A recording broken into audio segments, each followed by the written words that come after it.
Hello dear aspirants, I Dr. Abhishek Gautam welcome you all to the Rankers। आज का हमारा topic एक current का बहुत ही इंपॉर्टेंट टॉपिक रहेगा जिसका नाम है strategic defence system and technology. ये एक बहुत ही इंपॉर्टेंट टॉपिक है जो साइंस एंड टेक में काफ़ी वेटेज लेता है और हर साल इसमें कुछ ना कुछ न्यूज़ चली रहती है और कैसे ना कैसे प्री या मेंस में या सिक्योरिटी में GS3 में कहीं ना कहीं पूछा जाता है।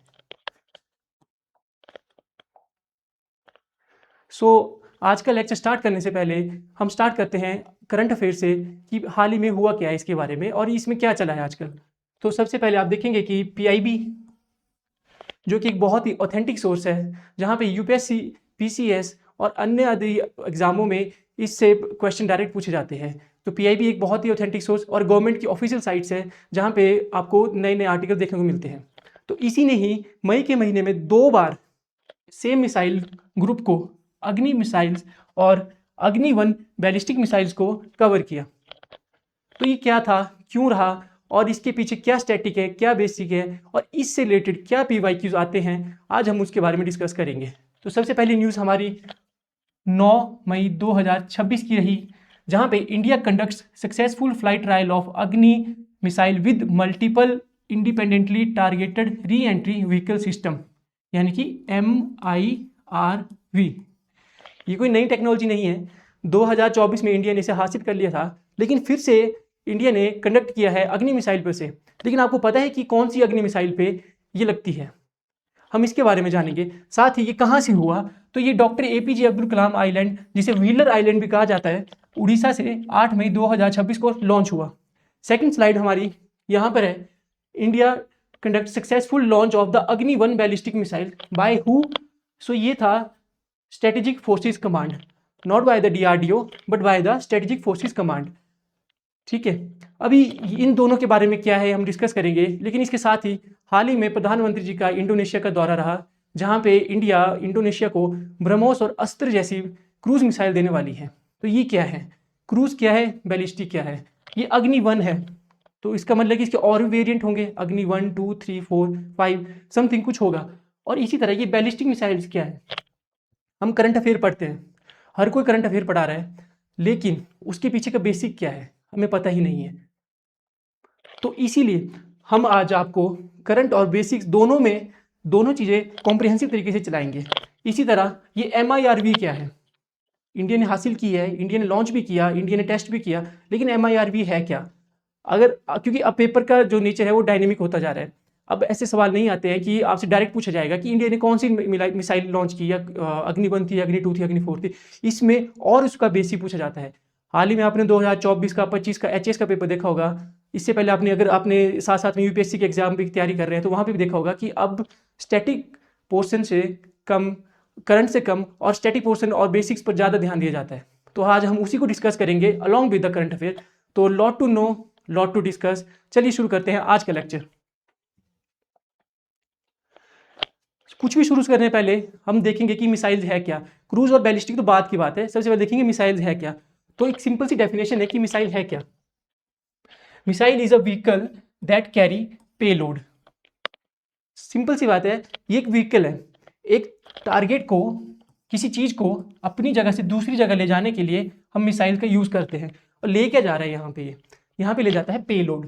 पेलोड में क्या होगा, पेलोड में आपको वॉर हेड होगा। वॉर हेड मतलब कि आप सिंपल से समझिए कि इसमें आपके बॉम्ब्स होंगे जो टारगेट पे जाके फटेंगे और टारगेट को डिस्ट्रॉय करेंगे, यही काम है इसका। So missile is a vehicle that carries payload. इसके दो टाइप हैं, या 2 पार्ट्स हैं इसके। एक है वॉर हेड सेक्शन, जो मैंने पहले कहा था कि पेलोड होगा, यहाँ पे वॉर हेड होगा। ये क्या है, ये बेसिकली बॉम्ब है,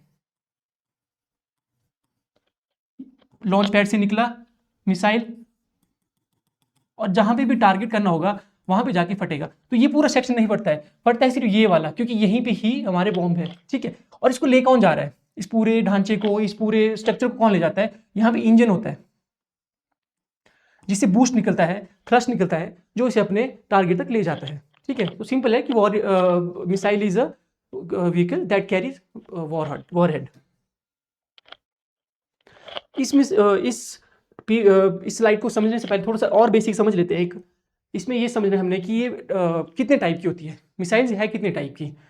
सो बेसिकली दो टाइप की हैं, किसके बेसिस पर, on the basis of their flight path. Flight path क्या हुआ, अपने लॉन्च से निकली और कैसे अपने टारगेट तक पहुंच रही है, इसे बोलेंगे फ्लाइट पाथ।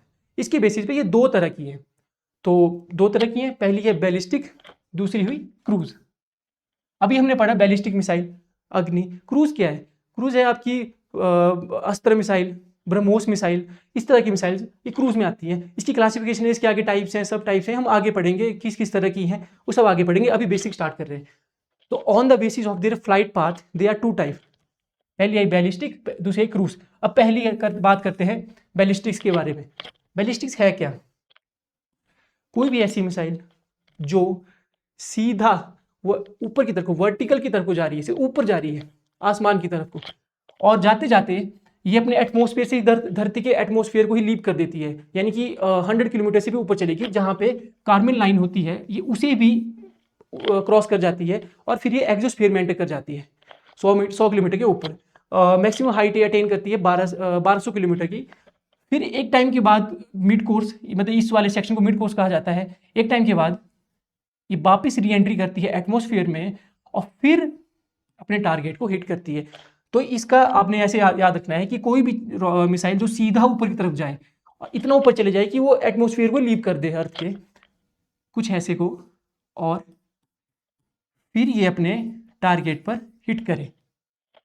जैसे कोई जेवलिन थ्रोअर है, वो जेवलिन फेंकता है कुछ इस तरह से, ठीक है, ये कि उसने जेवलिन फेंका, फिर ये थोड़ी देर के लिए सीधा रहा और फिर नीचे आया, बस ऐसे ही ये भी जा रही है, पर ये है कि ये एटमॉस्फेयर से बाहर ही चली जाती है, फिर ये वापस री एंट्री फेज में आती है। इसके आगे फेजेज हैं, वो आगे पढ़ते हैं। तो इतना आपको समझ आ गया कि on the basis of their flight path ये चलेगी ट्रेजेक्ट्री में। इस तरह की जो ये पाथ लेती है इसे बोलते हैं ट्रेजेक्ट्री या आर्क शेप, ठीक है। अब सेकंड आता है क्रूज मिसाइल। क्रूज मिसाइल क्या हुआ, सिंपल है, ये जा रही है वर्टिकली, थोड़ा वर्टिकली जा रही है, फिर ये ट्रेजेक्ट्री लेती है, फिर ये नीचे आती है। क्रूज मिसाइल लॉन्च पैड से निकली, हल्का सा ऊपर गई, फिर ये बिल्कुल सीधा चली जाती है, जैसे एक प्लेन चलता है वैसे जाएगी, और ये बीच में मैन्यूवरिंग करती रहती है, यानी कि अपनी पोजीशन चेंज करती रहती है, ऊपर नीचे दाएं बाएं जैसे भी इसे चलना होगा उस हिसाब से, और ये अपने टारगेट को हिट करती है। इसका डिफरेंस, एक मेन डिफरेंस ये है कि ये entirely with in the atmosphere रहती है एक, और दूसरा ये कि ये इंजन के बेसिस पे। अब हम इंजन के बेसिस पे पढ़ते हैं इसका मेन बेसिस। मैं आपको सिंपल सा समझाता हूँ। एक रॉकेट है, रॉकेट क्या करता है, रॉकेट जाता है ऊपर को, यानी कि आसमान की तरफ को, तो किसी भी चीज़ को ऊपर ले जाता है। तो बैलिस्टिक मिसाइल रॉकेट इंजन पर बेस्ड है, वहीं पर जो हमारी क्रूज मिसाइल है ये जेट इंजन पर बेस्ड है। जेट कैसे चलता है, जेट चलता है सामने की तरफ को, सीधा आगे की तरफ को, बस इसी ही बेसिस पर, इसी के बेसिस पर हमारी क्रूज मिसाइल है जो सामने की तरफ को चल रही है। तो आपको समझ आ गया, on the basis of their flight path they are two type, one is the ballistic missile, second is the cruise missile. Ballistic missile projectile में चलती है, जबकि क्रूज मिसाइल थोड़ा सा ऊपर उड़ के फिर हॉरिजॉन्टली चलती है। क्यों चलती है, क्योंकि वे जेट इंजन पर बेस्ड होती है, जबकि ये आपके रॉकेट इंजन पर बेस्ड होती है। तो ये था इसका मेन बेसिक से यही था कि दो में क्या डिफरेंस है। तो अब हमने ऊपर पढ़ा कि अग्नि मिसाइल, तो अग्नि की बैलिस्टिक मिसाइल क्या करती है, ऊपर जाती है, प्रोजेक्टाइल लेती है, एटमॉस्फेयर से बाहर चली जाती है, फिर वो अंदर आती है, फिर वो अपने टारगेट को हिट की। आप समझ गए होंगे। ब्रह्मोस और अस्त्र मिसाइल जैसी मिसाइल है जो क्रूज मिसाइल है, जैसे हमने ऑपरेशन सिंदूर में देखा, बोलते हैं कि बिल्कुल ही पिन पॉइंट स्ट्रेटेजिक प्रिसीजन था उनका, बिल्कुल ही अपने एक बिना किसी गलती के, बिना किसी आगे पीछे लगे हुए उस टारगेट पे हिट करती थी। तो वो थी क्रूज मिसाइल। आपको समझ आ गया होगा। इसके बाद हम फिर से इसको रिकैप्चुलेट करते रहेंगे बीच बीच में। ये वही है fundamental mechanics, flight path, trajectory. अगर आपको पीछे वाली स्लाइड समझ आ गई है तो आपको ये अच्छे से समझ आ जाएगी। इसमें थोड़ा सा हम समझेंगे कि इसके फेजेस क्या होते हैं थोड़ा सा, और ये अच्छी वे में दिखा हुआ। एक लॉन्च पैड से मिसाइल निकली, देखिए ये आई 100 किलोमीटर एटमॉस्फेयर, जैसे ही निकली फिर अपनी सेकंड फेज में जाती है जो कि इसका एक्सोस्फीयर है, जहाँ पे ग्रेविटी नाम मात्र ग्रेविटी होती है, जिसको माइक्रो ग्रेविटी कहा जाता है, ठीक है। उसके बाद एक टाइम ऐसा आता है कि फिर से अपना एंटर करती है एटमॉस्फेयर में और फिर करती है टारगेट को हिट। इसी बेसिस पे 3 इसके फेजेस है। फर्स्ट फेज है बूस्ट फेज, जहाँ पर मिसाइल का इंजन ऑन रहता है। तो कौन सा इंजन था इसमें था रॉकेट इंजन, ठीक है। ये इसे अपवर्ड ले जाता है, एटमॉस्फेयर के बाहर ले जाता है, यानी कि ग्रेविटी को इन्होंने ग्रेविटी से बाहर जाना होता है, तो उसके लिए हमें बड़ा काफ़ी पावरफुल इंजन चाहिए होता है। तो रॉकेट इंजन बहुत पावरफुल इंजन है जो बड़े बड़े सैटेलाइट्स को ऊपर ले जाता है। तो सेम ये मिसाइल को ऊपर ले गया, जैसे ही ये 100 किलोमीटर से ऊपर चला गया, इसका इंजन हो गया बंद। अब यहाँ पे इंजन की जरूरत नहीं है क्योंकि वो हम है इस टाइम पे माइक्रोग्रेविटी में। तो सेकंड फेज आ गया मिड कोर्स फेज, जहाँ पे इंजन रहता है ऑफ, और इसमें मैक्सिमम हाइट एल्टीट्यूड रहता है हमारा 1200 किलोमीटर का। Second phase, first phase boost phase, second phase mid course phase, जहाँ पे इंजन बंद रह रहा है। थर्ड फेज आता है टर्मिनल फेज। इस फेज में ये अपनी सिर्फ ट्रेजेक्ट्री फॉलो करती है, एक इसका पाथ पहले ही प्री डिटरमाइंड होता है कि ये इस पाथ से इस लोकेशन पे जाएगी, तो वहां तक ही जाती रहेगी, फिर एक एटमॉस्फेयर में एंटर करती है। अब यहाँ पे आप देखेंगे इसे बोलते हैं टर्मिनल फेज या री एंट्री फेज। यहाँ पर इसकी स्पीड बोल रहा है कि 8 से 20 मैक। ये मैक क्या है? ये तो हाइपरसोनिक की कैटेगरी में चला गया। आगे इसको आपको समझाया जाएगा कि मैक क्या है, सुपरसोनिक क्या है, सबसोनिक क्या है। फिलहाल आप समझिए कि इसकी स्पीड 8 से 20 मैक पहुंच जाती है, बहुत ज़्यादा स्पीड है, बहुत ज़्यादा। और इसे इम्पैक्ट करने के लिए सिर्फ अब 30 से 60 सेकंड चाहिए। तो क्या यहाँ पर बूस्ट फेज ऑन हुआ? कि इतनी स्पीड कैसे पकड़ लिया? आप खुद सोचिए, थोड़ा सा दिमाग लगाइए, इसने कैसे इतनी स्पीड पकड़ ली होगी? बूस्ट फेज मैंने बोला कि उसी फेज में था, फर्स्ट फेज में, सेकंड फेज में तो बंद हो गया। यहाँ कैसे स्पीड बढ़ गई इसकी 8 से 20 मैक? इसका कारण है थर्ड फेज क्या था? री एंट्री फेज। तो री एंट्री फेज में अर्थ का ग्रेविटी फिर से इस पर एक्ट करता है क्योंकि अंदर आ रहा है, और ग्रेविटी की स्पीड है, ग्रेविटी 9.8 मीटर पर सेकंड स्क्वायर से इसे हर टाइम नीचे खींच रही है। तो ये अंडर द ग्रेविटी इन्फ्लुएंस में ही नीचे आकर टारगेट को हिट कर जाती है, और ये बहुत ज़्यादा स्पीड पे होती है, ठीक है। तो इतना आप समझ गए होंगे। इसके 3 फेजेस हैं बैलिस्टिक मिसाइल के। ये चली प्रोजेक्टाइल, ये देखिए, ये है क्रूज मिसाइल, ये बिल्कुल सीधा चल रही है, हालांकि बीच में मैन्यूवर करती है अपने हिसाब से, जैसे भी इसे करना होता है अपना। इसका कोर्स पाथवे जो इसमें जीपीएस लगे होते हैं उसे अपने आप डायरेक्शन देते रहते हैं, दाएं बाएं ऊपर नीचे जहाँ भी जैसे जाना होगा, और ये डायरेक्टली हिट करती है।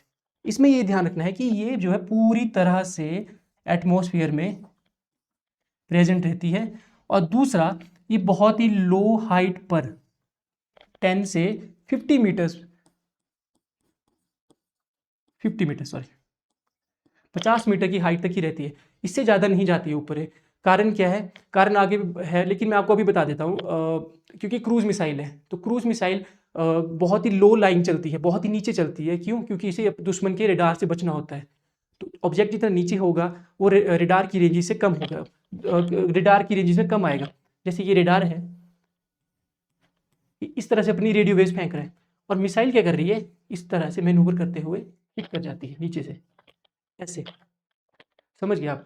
बेसिक्स है, इतना ज़्यादा आपको नहीं ज़्यादा याद रखना, लेकिन ये याद रखना है कि ये एंटायरली एटमॉस्फेयर में रहती है, और ये एटमॉस्फेयर लीव कर देती है, ठीक है।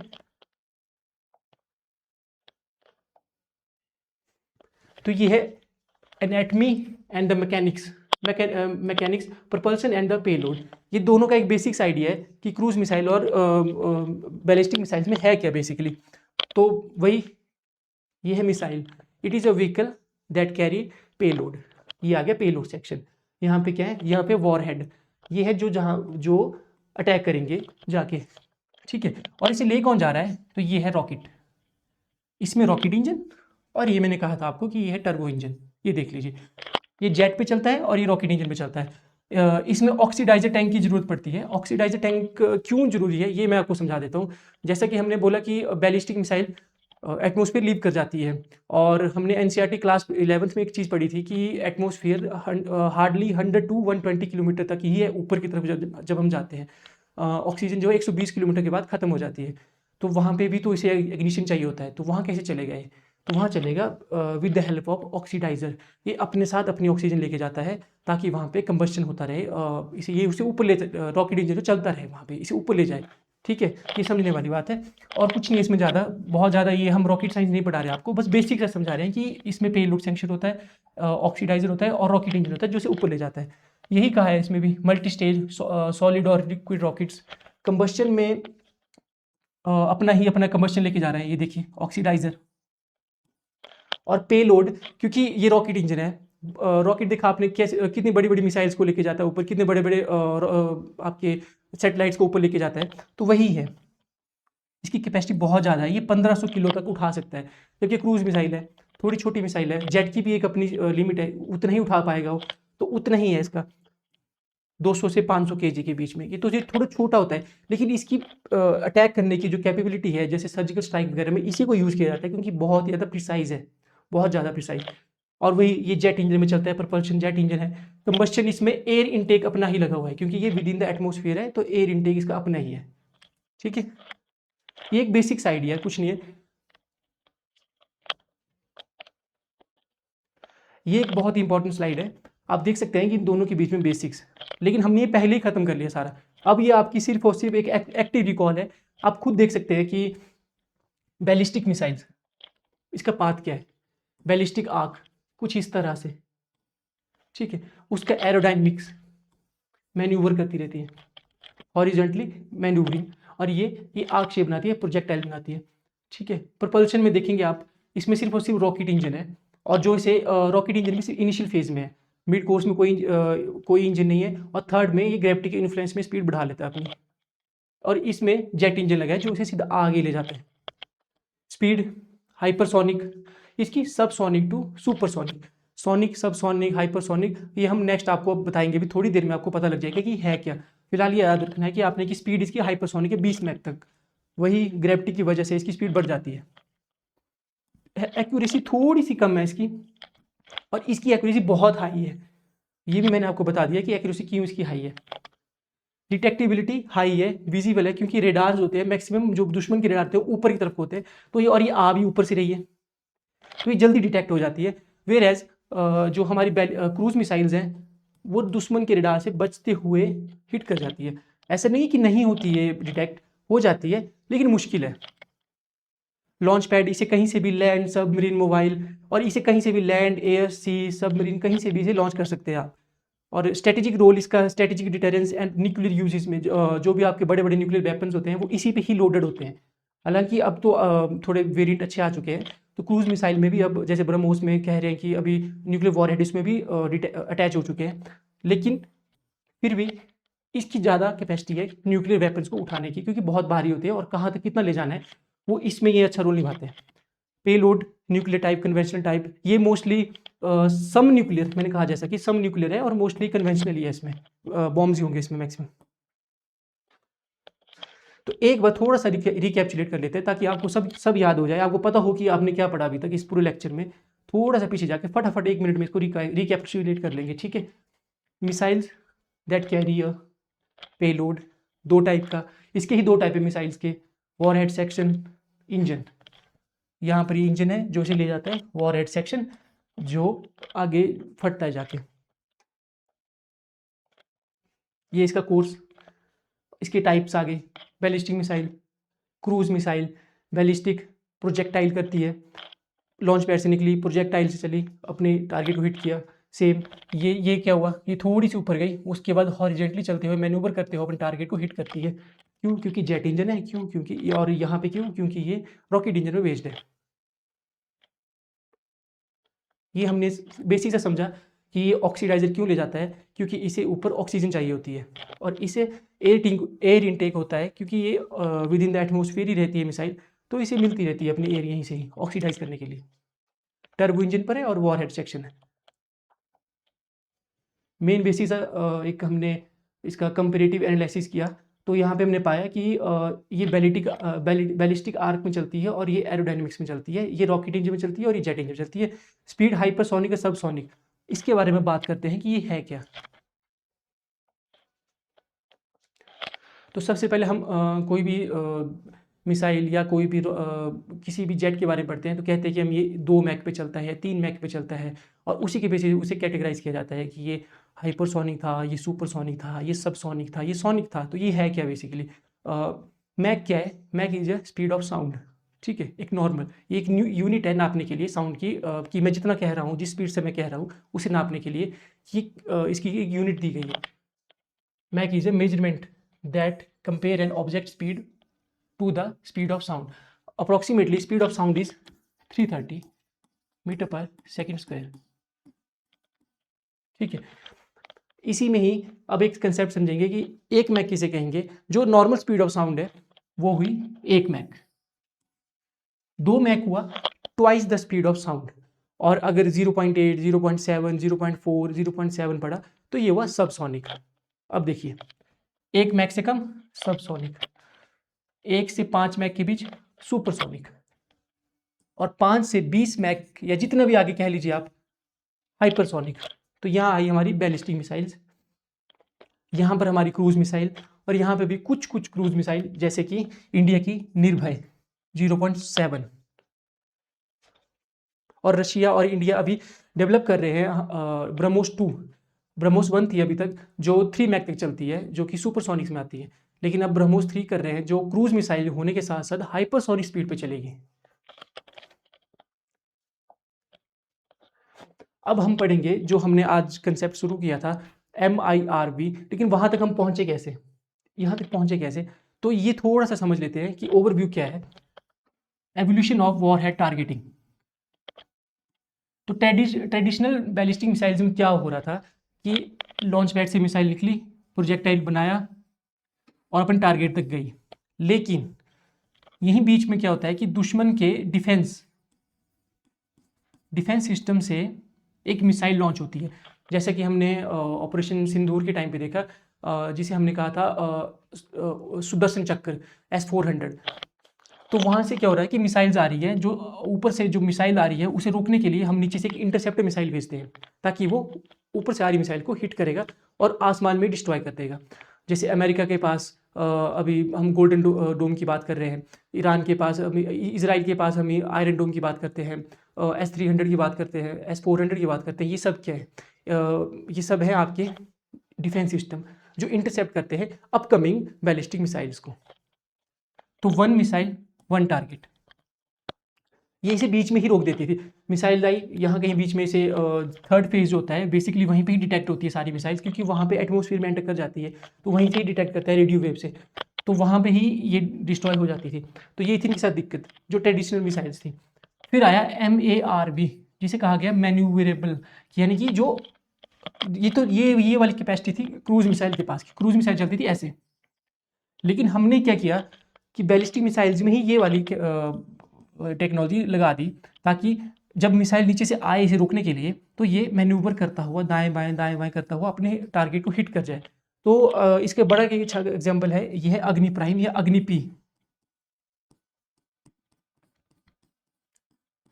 कुछ टाइम पहले ये न्यूज़ में था कि अग्नि प्राइम क्या करता है, तो ये मैन्यूवर करता है दाएं बाएं चलता हुआ, जहां से भी इसे इंटरसेप्ट लगता है कि कोई भी मिसाइल इसे रोकने के लिए आ रही है, उसको डॉज करता हुआ ये अपने टारगेट को हिट करेगा। अब आता है हमारा आज का topic MIRV, multiple independable targetable re entry vehicle. 1 missile multiple independent targets. एक इसका बड़ा अच्छा एक पीछे एक डायग्राम था,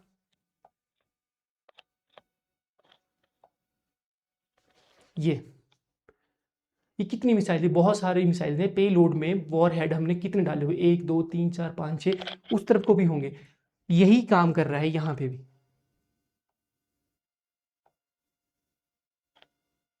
ये देखिए सिंगल मिसाइल, पहला फेज इनिशियल फेज हुआ, बूस्ट फेज हुआ, second phase mid course phase हुआ। जैसे ही री एंट्री लगा करने, ये स्प्लिट हो गया, टूट गया, और छोटे छोटे वॉर हेड्स में, छोटे छोटे टारगेट्स में छोटी छोटी मिसाइल्स यहाँ से निकली, और ये मल्टीपल टारगेट्स पे जाके हिट करती है, target A, target B, target C। मान लीजिए दुश्मन ने अपने इंटरसेप्टर छोड़ दिए, डिफेंस मिसाइल छोड़ भी दी, तो कितनों को टारगेट कर पाएगा एक बारी में, 1 को 2 को, ये तो जाके हिट करेगा ना, सबको तो नहीं रोक पाएगा। क्यों? क्योंकि एक तो यहाँ पे ये हाइपरसोनिक हो जाता है, 8 से 20 मैक की स्पीड चली जाती है। दूसरा, दुश्मन के पास हार्डली 30 से 60 सेकंड होते हैं इसे इंटरसेप्ट करने के लिए, तो मुश्किल है इसे इंटरसेप्ट करना। डिटेक्ट करना आसान है, लेकिन इंटरसेप्ट करना, रोकना थोड़ा मुश्किल है, क्योंकि स्पीड बहुत ज़्यादा होती है और टाइम कम होता है। अगर रोक भी पाए तो 1 या 2 को रोक पाएगा, 3 को रोक पाएगा, लेकिन ये बहुत सारी 10 से 15 20 30 मिसाइल्स होती है इसमें, जो कहीं ना कहीं हिट कर जाती है। तो यही समझना था हमने कि 1 missile multiple independent targets, war head split into mid flight, attacking distinct geographic targets simultaneously and overwhelm the defeat defence shield. जो डिफेंस शील्ड होती है, जैसे सुदर्शन चक्र हुआ इंडिया का मान लीजिए, उसे ये डिस्ट्रॉय कर देता है या उसे एक तरह से चकमा दे देता है। यही है इसमें समझने वाली बात। तो सिंगल मिसाइल, सिंगल टारगेट। लेकिन दिक्कत क्या थी कि ये जो हमारा डिफेंस शील्ड होता था इसे रोक लेता था। मैन्यूवर थोड़ा अच्छा रहा क्योंकि मैन्यूवरिंग में ये आगे पीछे हो जाता था, लेकिन फिर हमने MIRV हासिल कर लिया, जहाँ पे ये अपने आप ही स्प्लिट हो जाता है बहुत सारे टारगेट्स में, क्योंकि ये टेक्नोलॉजी बहुत ही एडवांस टेक्नोलॉजी थी और अभी तक नहीं थी, और इंडिया ने इसे 2024 में हासिल कर लिया था। थोड़ा सा फैक्ट है कि MIRV के बारे में, ये स्टार्ट कहाँ से हुआ। तो बेसिकली जब 2024 में हमने MIRV हासिल किया, तब इस मिशन को नाम दिया गया मिशन दिव्यास्त्र। ये थोड़ा इंपॉर्टेंट है और ये फैक्ट है और ये आपको याद रखना पड़ेगा, और हो सके तो इसके नोट्स बना लीजिएगा। तो इंडिया 6th कंट्री या 6th नेशन बन गया था जिसने ऑफिशियली और इंडिपेंडेंटली और इंडिजिनियस तरीके से MIRV को हासिल किया था। और ये कब किया था? 11 मार्च 2024 को। इसका कोड नेम था ऑपरेशन या मिशन दिव्यास्त्र या सेलेस्टियल वेपन। जो कहाँ से, जो किस पे चाहिए। अब इसमें भी आगे आप पढ़ेंगे कि अग्नि की बहुत सारी वेरिएंट्स हैं, तो ये इंपॉर्टेंट है कि ये अग्नि 5 से ही हमने किया था, ना कि अग्नि 1 से, ना अग्नि 2 से, ना अग्नि प्राइम से, सिर्फ और सिर्फ अग्नि 5 या अग्नि V, ये याद रखिएगा। और अग्नि 5 क्या है? एक इंटरकॉन्टिनेंटल बैलिस्टिक मिसाइल है जो इतनी दूर तक जाती है कि एक कॉन्टिनेंट को छोड़कर दूसरे कॉन्टिनेंट तक चली जाती है, यानी कि एशिया कॉन्टिनेंट को छोड़ के अफ्रीका या फिर यूरोप तक पहुंच जाती है। तो सोचिए कि हम इंडिया से यूरोप पे MIRV के साथ अटैक करेंगे तो एक साथ वो कितनी सिटीज़ को खत्म कर देगा। तो इसकी इंपॉर्टेंस बहुत ही ज़्यादा है इंडिया के डिफेंस परस्पेक्टिव से। और ICBM, इंटरकॉन्टिनेंटल बैलिस्टिक मिसाइल, तो इसका स्टार्ट कहाँ से हुआ? बेसिकली थोड़ा सा आइडिया लेंगे, ओवरव्यू लेंगे, थोड़ा हिस्टोरिकल अंडरपिनिंग की तरफ जाएंगे। 1983 में integrated guided missile development programme convened by the doctor APJ Abdul Kalam. APJ Abdul Kalam ji को हम मिसाइल मैन ऑफ इंडिया कहते हैं क्योंकि ये इन्हीं का विजन था। और आज देखिए हम इंडिजिनियस MIRV हासिल कर चुके हैं।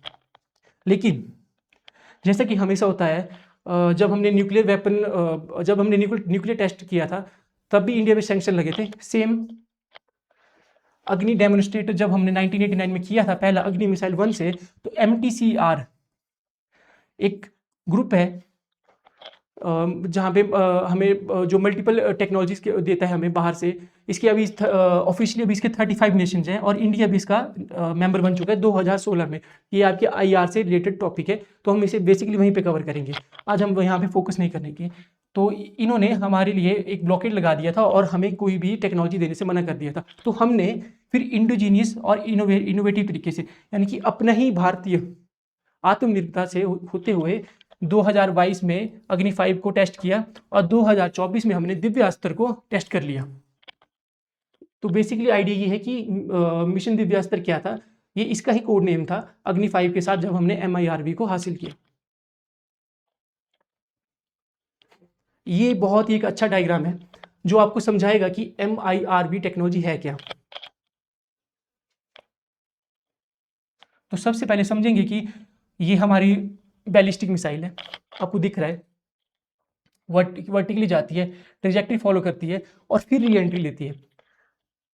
मिसाइल ने अर्थ को लीव किया और मिड कोर्स फेस में चलेगी। मिड कोर्स में ये एक बस जैसी होती है या एक हम पेलोड जिसे कहते हैं वो है। इसके अंदर छोटे छोटे मिसाइल्स हैं। फिर ये खुद की अपनी ट्रेजेक्टरी बनाएगी, एक पाथ बनाएगी, यहाँ से एक प्री कोर्स डिटरमाइन होगा और जैसे ही ये री एंट्री करने लगेगी तब ये स्प्लिट हो जाएगी बहुत सारे छोटे छोटे कैप्सूल्स में, जिसके अंदर छोटी छोटी मिसाइल्स होंगी और ये टारगेट करेगी, जैसे टारगेट 1, टारगेट 2, टारगेट 3। तो अगर दुश्मन का डिफेंस इसे ख़त्म भी कर देता है तो कम से कम ये और ये और ये तो जाके हिट करेंगे। ये थी इसकी एडवांटेज MIRV की। जैसा कि मैंने कहा कि अग्नि कोई एक नहीं है, अग्नि की पूरी सीरीज है। तो यही है इसमें कि अग्नि 1, ठीक है, ये कितनी रेंज है इसकी? 700 से 1200 किलोमीटर तक है। स्टेज 1 और सॉलिड, यानी कि इसमें सिर्फ एक सिंगल ही रॉकेट लगा होता है और ये सॉलिड फ्यूल पे चलते हैं और पेलोड कैपेसिटी 1000। अग्नि 2 2 से 3000 ये मिड रेंज में आती है। 2 स्टेज है क्योंकि थोड़ी मिड रेंज, थोड़ी अच्छी रेंज ज़्यादा है क्योंकि 2 स्टेज हुआ था तभी तो इसकी रेंज थोड़ी ज़्यादा बढ़ गई पहले से। और पेलोड कैपेसिटी सेम। अग्नि 3 थोड़ी सी कैपेसिटी ज़्यादा बढ़ी और ये है वर्ल्ड क्लास CEP। ये दिखाता है कि ये कितनी प्रिसाइज है, पिन पॉइंट। अगर मुझे यहाँ टारगेट करना है तो ये कितना प्रिसाइज है इस टारगेट के आसपास अटैक करती है, ये दिखाता है कि वर्ल्ड क्लास सीईपी एक्यूरेसी है। और अग्नि 4 की सीईपी प्लस 100 मीटर, यानी कि 100 मीटर, ये मान लीजिए किसी दुश्मन का बंकर जमीन के नीचे है, 100 मीटर तक ये वहां पर पेनिट्रेट कर जाती है, और नीचे जमीन के अंदर अगर कोई है उसे भी खत्म कर देगी। मतलब इसकी एक्यूरेसी तो है ही है, साथ में ये उसको पेनिट्रेशन पावर भी इसकी बहुत अच्छी है। फिर आती है हमारी आज का टॉपिक अग्नि 5 जिसे कहते हैं, ये है ICVM, इंटरकॉन्टिनेंटल बैलिस्टिक मिसाइल। अब इसकी रेंज देखिए 5 से 7 हज़ार किलोमीटर, यानी कि इंडिया टेरिटरी से कितना दूर तक ये जाती है। क्यों? क्योंकि इसमें लगे हैं 3 स्टेज सॉलिड रॉकेट्स, ठीक है। और ये कैपेबल है, MIR भी कैपेबल है, और ICBM जो मैंने कहा कि इंटरकॉन्टिनेंटल बैलिस्टिक मिसाइल की बहुत दूर तक जाती है। और अग्नि प्राइम जो हमने पढ़ा कि ये मैन्यूवर करती है इस तरह से।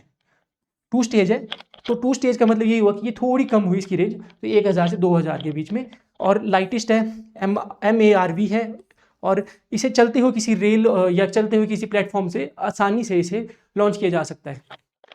तो आप समझ गए होंगे कि अग्नि 1 से लेकर अग्नि प्राइम तक अभी तक हमने क्या हासिल किया, और हर वेरिएंट अपने पिछले वेरिएंट से काफ़ी अच्छा, काफ़ी एडवांस, काफ़ी डेवलप्ड था।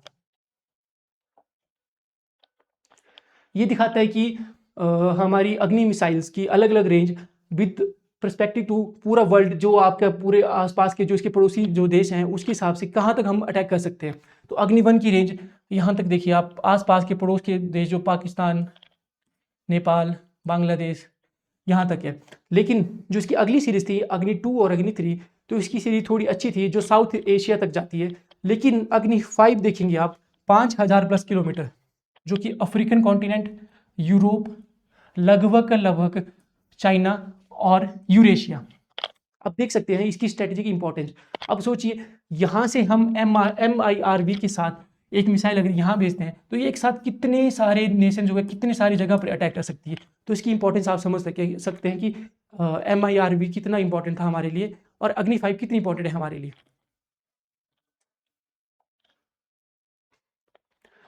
ये पूरी मिसाइल्स का एक छोटा सा ग्लांस है कि क्या है बैलिस्टिक मिसाइल, कौन कौन सी बैलिस्टिक मिसाइल्स है, क्या सीरीज़ है, क्योंकि पूछी जाती है पेपर में। तो ये थोड़ा इंपॉर्टेंट है कि अग्नि 1 से लेके अग्नि 4, 5, P प्राइम, ये सब बैलिस्टिक मिसाइल्स में आती हैं। और ये सब अब आपको पता है कि हाइपरसोनिक क्या है। हाइपरसोनिक हुई 5 से ज़्यादा, यानी कि 5 मैक से ज़्यादा रेंजेस बढ़ती है, क्योंकि अग्नि 1 की हार्डली 500 से या 700 से 1200 थी, और अग्नि 5 की 5 से 7 हज़ार तक थी, और ये ऑपरेशनल है। अब ये थोड़ा सा देखना पॉइंट ऑफ व्यू से, ये है एक P सीरीज, मैं इसे P सीरीज कहता हूँ, सॉरी, ये है P सीरीज, पृथ्वी, प्रलय, प्रहार और प्रलय। ये सब बैलिस्टिक मिसाइल्स हैं, क्योंकि और भी टाइप पूछे जाते हैं, जरूरी नहीं है कि आपसे अग्नि ही पूछा जाएगा। आपको थोड़ा सा पता होना चाहिए, एक ओवरव्यू पता होना चाहिए कि अगर मैं प्रलय की बात करूँ तो ये क्या है, ये बैलिस्टिक मिसाइल है। आप इसमें कंफ्यूज ना हो कि आपको इसे क्रूज मिसाइल में डाल दें। और ये सब सेम हाइपरसोनिक कंसेप्ट पे चलती है। P सीरीज याद रखना, पृथ्वी, प्रलय, प्रहार, शौर्य और K।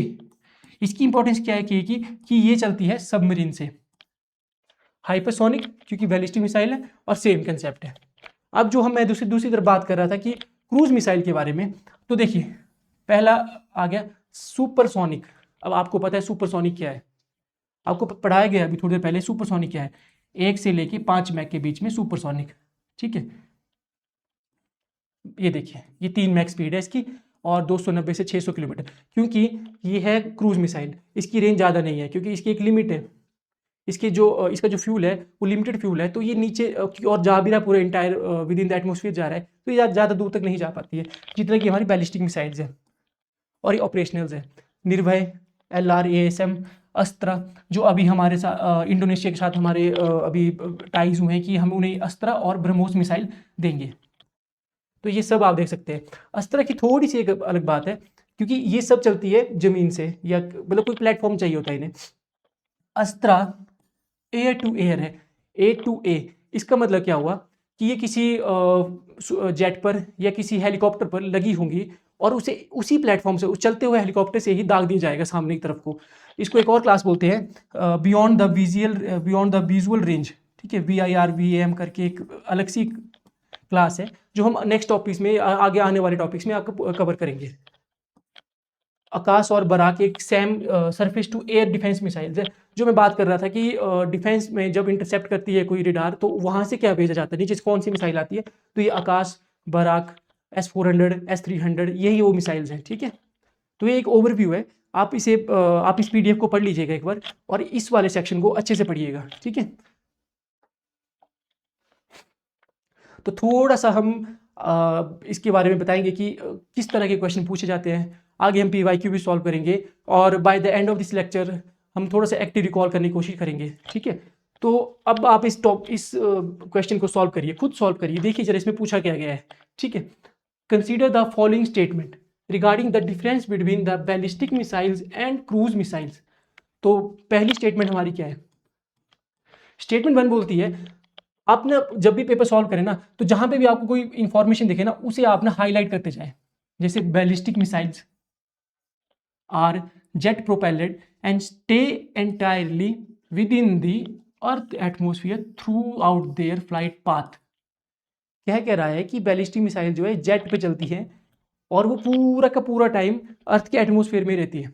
लेकिन हमने क्या बात की अभी तक, हमने कहा कि बैलिस्टिक मिसाइल जा ऊपर ही है। क्यों जा रही है, क्योंकि रॉकेट इंजन है, ट्रैजेक्टरी बनाती है, फिर ये अर्थ एटमोसफियर को लीव करती है, उसके बाद ये अंदर आती है।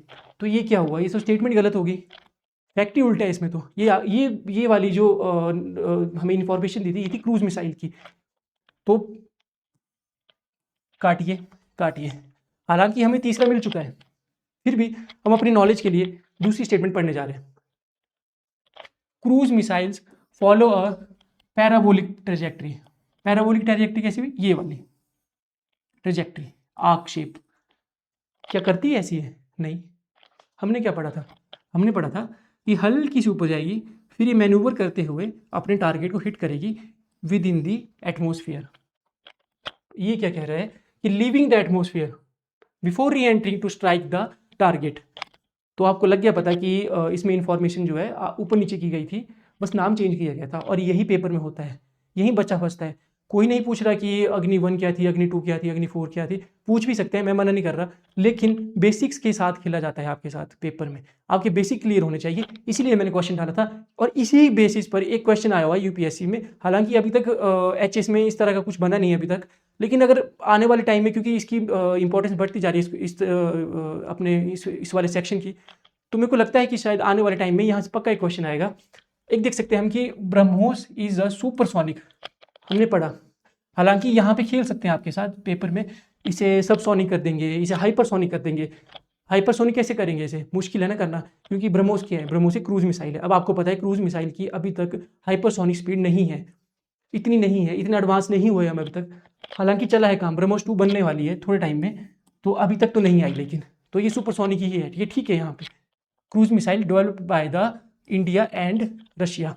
तो आपने IR में पढ़ा है, जब भी हम IR में इंडिया और रशिया के टाइज पढ़ते हैं तो वहाँ पे हम देखते हैं कि वो हमें डिफेंस में क्या क्या दे रहा है और हमने डिफेंस में साथ में क्या बनाया।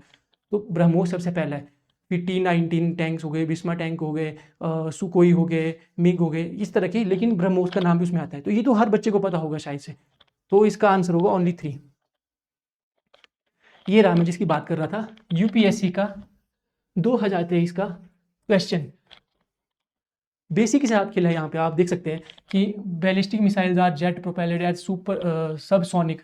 पहली बात तो उन्होंने बैलिस्टिक मिसाइल्स को जेट प्रोपेलेड कर दिया और कर दिया सबसोनिक, सुपर भी नहीं किया, सबसोनिक ही कर दिया। और बोला कि थ्रू आउट देयर फ्लाइट, कि पूरी फ्लाइट में वो सुपरसोनिक ही है या सबसोनिक ही है। मान लीजिए ऐसा हो ही नहीं सकता है, पूरी फ्लाइट के टाइम पे तो नहीं पढ़ा हमने ऐसा। और बोला कि जो क्रूज मिसाइल है ये रॉकेट पावर्ड है, ये देखिए, and only in the initial phase of the flight. Rocket power था only in the initial phase, कौन था, बैलिस्टिक मिसाइल। और ये था जेट प्रोपेलेड क्रूज मिसाइल। किया ना इन्होंने यहाँ पे ऊपर नीचे, वही मैं दिखा रहा था पिछले वाले क्वेश्चन में। ये कर क्या रहे, ये आपके बेसिक के साथ खेलते हैं। बेसिक्स आपका अच्छा होगा तो आप इस क्वेश्चन को आराम से निकाल जाएंगे। तो स्टेटमेंट 1 काटो।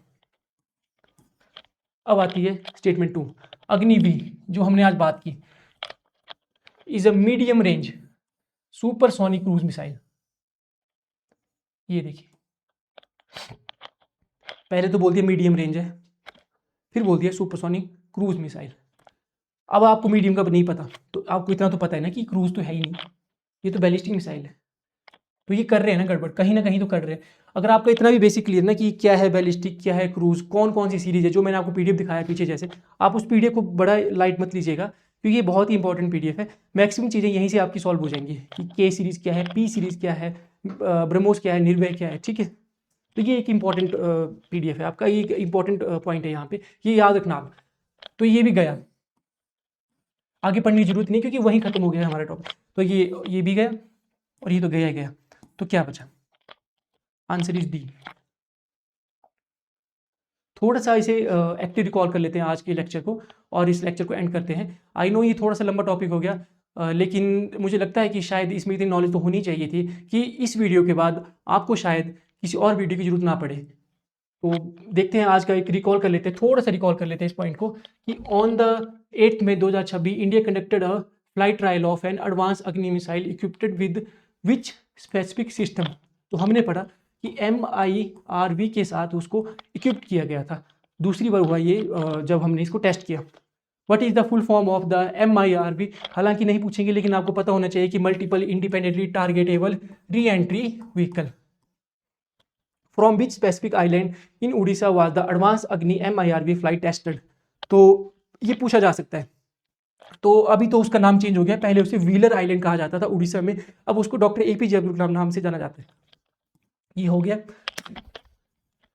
विच short range ballistic missile was successfully tested launch on the 22 May? इतना नहीं पूछेगा कोई नहीं, पर फिर भी अग्नि 1 थी। और under the aegis of which specific military command was the May 22 test carries out? तो ये DRDO ने नहीं किया था, ये किया था स्ट्रेटेजिक कमांड थी जो आर्मी की, उसने ये इसे टेस्ट किया था। लेकिन ये थोड़े से ऐसे ही है, इतना आपको नहीं पूछेंगे। ये आपके लिए इंपॉर्टेंट है बैलिस्टिक और क्रूज मिसाइल में। एक दो डिफरेंस पढ़ लेते हैं और आज का लेक्चर एंड करते हैं। Which phase of a ballistic missile is unpowered and coated and coast through this phase? तो अनपावर्ड कौन सा होता है? Mid phase. 3 फेज पढ़े ना हमने, initial phase, boost phase, mid phase, unboost phase, third phase, re entry phase. जब वो अंदर आती है तो इसका मिड फेज आंसर होगा। What is the approximate altitude at a ballistic missile can reach during its mid course? तो ये कितना पहुंचती थी? 1200 किलोमीटर तक। During which phase does a ballistic missile re-enter the atmosphere at speed of Mach 8 to 20? तो ये कौन सा फेज था? ये था लास्ट फेज, जहां पे फिर से ग्रेविटी के इन्फ्लुएंस में आते हुए ये एंटर कर जाती थी। तो री एंट्री या लास्ट फेज जिसे कहा जाता है।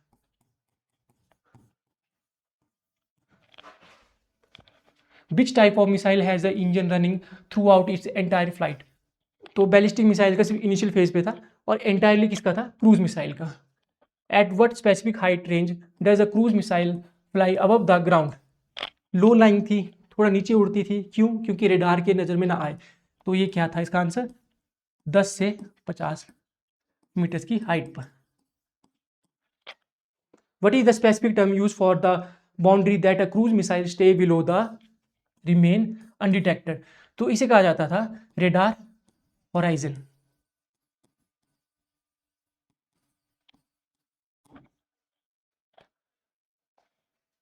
सो आई होप आपको हमारा आज का लेक्चर अच्छा लगा होगा और इन्फॉर्मेटिव लगा होगा, और शायद आपको ये कहीं ना कहीं हेल्प करेगा, चाहे प्री में चाहे मेंस में। तो इसी तरह के टॉपिक्स को हम आपके साथ लाएंगे और आपके बेसिक्स और आपके करंट अफेयर्स को साथ में कवर करेंगे एनहांस तरीके से। तो अपनी तैयारी को हमारे साथ करें द रैंकर्स।